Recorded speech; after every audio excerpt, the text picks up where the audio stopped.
জামাত ইসলামের secretary general মিয়া গোলাম পরোয়ারের সন্তান, ঢাকা বিশ্ববিদ্যালয়ের শিবির নেতা।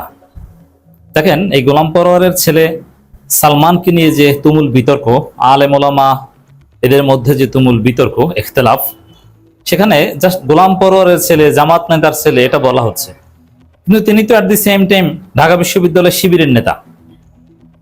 তো দর্শক, অবশ্যই শিবিরের তার পোস্ট পজিশন আছে, দায়িত্ব আছে, রানিং শিবিরের নেতা। শিবিরের নেতা বলতে তো শুধু সভাপতি সেক্রেটারি বা সভাপতি সেক্রেটারি না, এর বাইরেও নানান কমিটি আছে।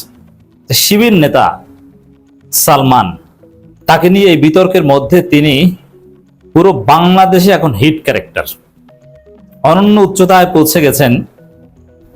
গোলাম পরোয়ারের ছেলে শিবির নেতা সালমান, তাকে নিয়ে ইখতিলাফের মধ্যে সাধারণত তিনি যে বেকায়দায় পড়েছিলেন এবং মানসিকভাবে ডেফিনেটলি বিপর্যস্ত ছিলেন, হতাশ হয়ে চাপে পড়ে নিজের ইচ্ছার বিরুদ্ধে, তার পরিবারের ইচ্ছার বিরুদ্ধে সিদ্ধান্ত বদল করেছেন। এটা ডেফিনেটলি তাকে মানসিকভাবে অনেক পীড়া দিয়েছে। কারণ তিনি এই মিউজিককে জায়েজ মনে করতেন বলে, তার পরিবার অনুমতি দিয়েছে বলেই তো এই পর্যায়ে এসেছে এবং মিউজিক ডিপার্টমেন্টে ভর্তি হয়েছে। পরিবার না চাইলে তো এটা হতো না, তারা হারাম মনে করলে এটা অনুমতিও দিতেন না। তো দর্শক, এখানে এই মানসিকভাবে বিপর্যস্তকর একটা পরিস্থিতিতে আমরা দেখলাম ভিন্ন চিত্র। দিনভর সালমানকে নিয়ে যে আলোচনা এবং যত মানুষ, মেধাবীরা তার পাশে দাঁড়িয়েছে, আলেম ওলামাদের একটা বিরাট অংশ তার পাশে দাঁড়িয়েছে, এটা সালমানের আত্মবিশ্বাস অনেক দূর বাড়িয়ে দিয়েছে। অ্যাট দি সেম টাইম আজকের এই বিতর্কের দিনে, সালমানকে নিয়ে নেতিবাচক চর্চার দিনে, সালমানকে শিবির পারফর্ম করার সুযোগ দিয়েছে। শিবিরের একটা গান প্রোগ্রামে, এনসিপি তাদের একটা গান প্রোগ্রামে সালমানকে পারফর্ম করার সুযোগ দিয়েছে। একদম নাহিদ ইসলাম থেকে শুরু করে পুরো এনসিপি নেতৃত্ব পাশে ছিলেন, তাদের মধ্যে পারফর্ম করেছেন এনসিপি অফিসে তাদের একটা প্রোগ্রামে। ডাকসু বিবি সাদিক ক্যাম্প থেকে শুরু করে ঢাকা বিশ্ববিদ্যালয়ের শিবিরের গুরুত্বপূর্ণ সব নেতারা, কেন্দ্রীয় শিবিরেরও অনেকে সরাসরি সালমানের গান পাবলিশ করে এবং দলিল ভিত্তিক পাল্টা বক্তব্য উপস্থাপন করে তার পাশে দাঁড়িয়েছে, ক্লিয়ার বক্তব্য দিয়েছে। বিশেষ করে ঢাকা বিশ্ববিদ্যালয়ের শিবির নেতারা ক্লিয়ার বলেছে এবং তারা দলিল দিয়েছে যে মিউজিককে কেন ঢালাও হারাম বলা যাবে না। আপনি সতর্কতার কারণে আপনি নিজে অ্যাভয়েড করতে পারেন, কিন্তু সিদ্ধান্ত চাপিয়ে দেওয়া কেন উচিত না। সালমান কোনো পাপ কাজ করেনি, এটা ঢাকা বিশ্ববিদ্যালয়ের শিবিরের ছেলেরা স্ট্রংলি আর্গিউ করেছে। এটা সালমানের একটা বড় অর্জন এবং এই বিষয়টা তাকে আরো হিট করেছে। দেখেন, সালমানকে নিয়ে আলেম ওলামাদের একটা অংশের যে আপত্তি, তাদের নিয়ত ভালো, এটা তাদের ইস্তেহাদ, কিন্তু তারা ফতোয়া দিতে যে প্রান্তিক পর্যায়ে চলে গেছে, আমি মনে করি তারা প্রান্তিক পর্যায়ে চলে যাওয়ায় তাদের ফতোয়া ব্যাকফায়ার করেছে এবং বুমেরাং হয়েছে। যারা সালমানের মিউজিক বা মিউজিক সহ ইসলামী গানকে হারাম ফতোয়া দিয়েছেন সরাসরি, প্রথম কথা হচ্ছে তাদের ফতোয়া কার্যকর হয়নি। কারণ যে প্রজন্মের উপর এই ফতোয়াটা দিয়েছেন সেই প্রজন্ম এই ফতোয়া মানেনি। তারা মানছে ইউসুফ আল কারজাবির ফতোয়া। শুধু ইউসুফ আল কারজাবি না, একদম মুতাকাদ্দিমিন আলেমদের মধ্যেই একটা অংশ মিউজিককে শর্ত সাপেক্ষে জায়েজ বলতেন। বিশেষ করে সুফিদের একটা ধারা একদম প্রাচীনকাল থেকে ছিল, যারা মিউজিককে জায়েজ বলে আসছেন, চর্চা করে আসছে। ইমাম গাজ্জালি আল ইয়াহু, তার একটা কিতাব আছে উলুমুদ্দিন নামে আর কি, কিতাবটা আমি পড়েছি কিন্তু নামটা এখন আই ক্যানট রিমেম্বার। তিনি এটার পক্ষে অনেক দলিল দিয়েছেন, আর অনেক বড় বড় আলেম এটার পক্ষে দলিল দিয়েছেন এবং এটাকে সরাসরি অনেকে হারাম বলেছেন। অতএব এটা একটা ইখতিলাফি মাসালা। আর ইখতিলাফি মাসালার ক্ষেত্রে উসুল হচ্ছে আপনি প্রান্তিক পর্যায়ে যেতে পারবেন না, আপনি ভিন্ন মতকে রেসপেক্ট করতে হবে। তো ঠিক আছে, আমি এটাকে জায়েজ মনে করি না, কিন্তু কেউ কেউ জায়েজ মনে করেছেন। তো সেখানে জামাতপন্থী আলেমদের যেখানে উদার হওয়ার কথা, ভিন্ন মতকে রেসপেক্ট সহ ফতোয়া ক্রিয়েট করা উচিত ছিল, কিন্তু না, তারা অন্যান্য কনভেনশনাল ট্র্যাডিশনাল উলেমাদের মতো প্রান্তিক পর্যায়ে চলে গেছে, যার ফলে ফতোয়া ব্যাকফায়ার করেছে। এখন জামাতের আলেমদের ফতোয়া যদি শিবিরের ছেলেরা না মানে, তারা যদি আলেমদের ফতোয়া বিশ্ববিদ্যালয় পড়ুয়া ছেলেরা রিফিউট করে, এটা ওই আলেমদের জন্য একটা চরম অবমাননাকর বিষয়। সেটাই ঘটেছে।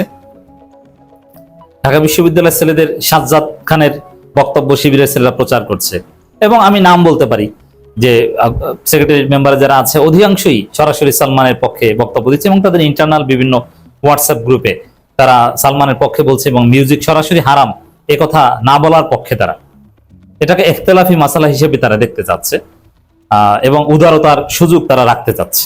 মানে জামাতপন্থী আলেমদের ফতোয় তারা মানছে না। শেষ পর্যন্ত আলেমদেরই একটা অংশ, যেমন একটা ভারসাম্যপূর্ণ লেখা দিয়েছেন মুফতি আলী হাসান ওসামা, তিনি কিন্তু এই ইখতিলাফকে স্বীকার করেছেন। তিনি একদম পরিশেষে মিউজিক এড়িয়ে চলার কথাই বলেছেন, সেটা তো আমরাও বলি, বাট একদম হারাম এ কথা তিনি বলেননি। It's very significant. হারাম বলার, এড়িয়ে চলার চিন্তা ইত্যাদি ইত্যাদি। এখন আমি কিছু আনপ্লেজেন্ট কথা বলবো। দর্শক দেখেন কিভাবে জামাতপন্থী আলেমদের ফতোয়া ব্যাকফায়ার করেছে আর সালমান হিট হয়ে গেছে। সালমানের জনপ্রিয়তা বেড়েছে, তার গান সবাই এখন শুনছে সার্চ দিয়ে এবং তার ফলোয়ার বেড়েছে এবং পোস্ট করছে ফেসবুকে, তার প্রতি একটা আলাদা আকর্ষণ ফিল করছে ইত্যাদি ইত্যাদি। তো এখানে সালমানের আরো একটু গভীরে যদি যাই আপনারা অবাক হবেন। সালমানের মিউজিককে শুধু জামাতপন্থী আলেমরা হারাম বলেছে, যদিও জামাতের নির্বাচনী গানের মিউজিককে তারা কেউ হারাম বলেনি, এটা একটা দ্বিমুখী নীতি।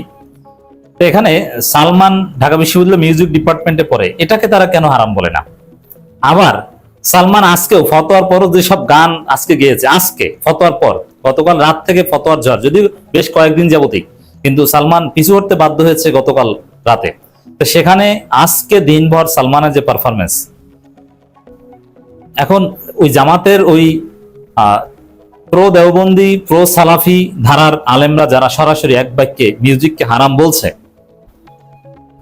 তাদের সেই ফতোয়ার আলোকে, তাদের উসুলের আলোকে সালমান অন্যান্য যে গান গাচ্ছে, আমি তো বলছি ব্যক্তি সালমানই তো হারাম হয়ে যায়, কারণ তিনি মিউজিক ডিপার্টমেন্টে পড়ছে। আর অন্যান্য যে গান, যেমন ডাকসু বিবি সাদিক কায়েম আজকে যে সালমানের সাথে যে গানটা তার ফেসবুক পোস্টে দিয়েছেন, সে যে আমার প্রিয় নবী কামলিওয়ালা, সে যে আমার প্রিয় নবী সাল্লিয়াল্লাহু ইত্যাদি ইত্যাদি, ইয়া রাসূলুল্লাহ, ইয়া হাবিবাল্লাহ, ইয়া নবী আল্লাহ, ইয়া শাফি আল্লাহ।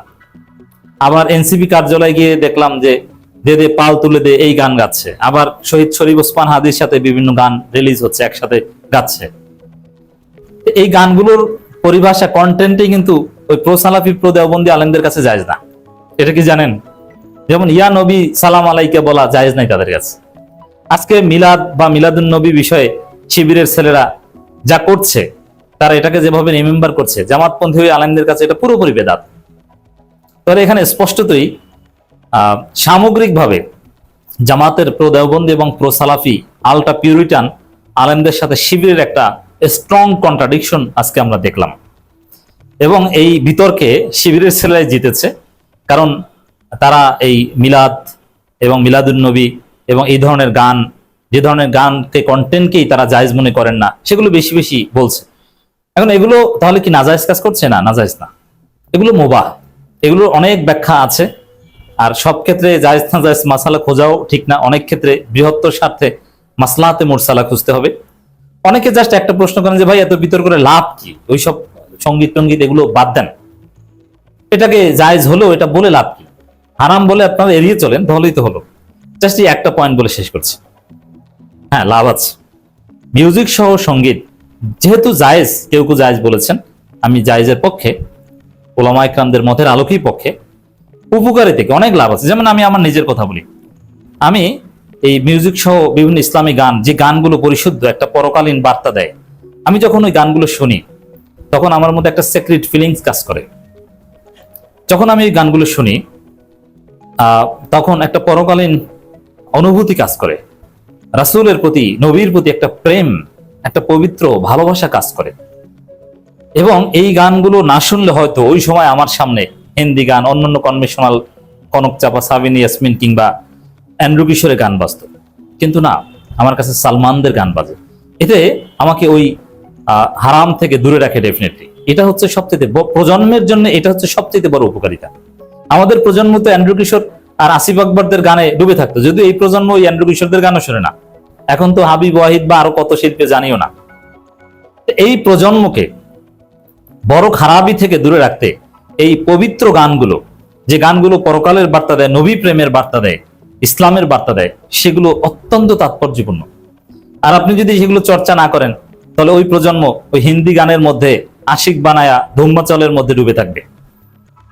তো এই জন্যে এই প্রজন্মকে খারাপ থেকে দূরে রাখতে ভালো ভালো গানগুলো অতি জরুরি, প্রয়োজন।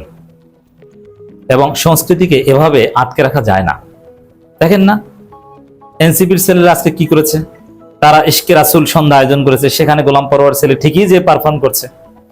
অথচ আপনারা তো শুধু সালমান না, আপনার পুরো মিলাদ বা মিলাদুন্নবী এটাকেই জায়েজ মনে করেন না, বেদাত মনে করেন। এটার মাধ্যমে প্রমাণিত হয় যে ফতোয়া বুমেরাং হয়েছে।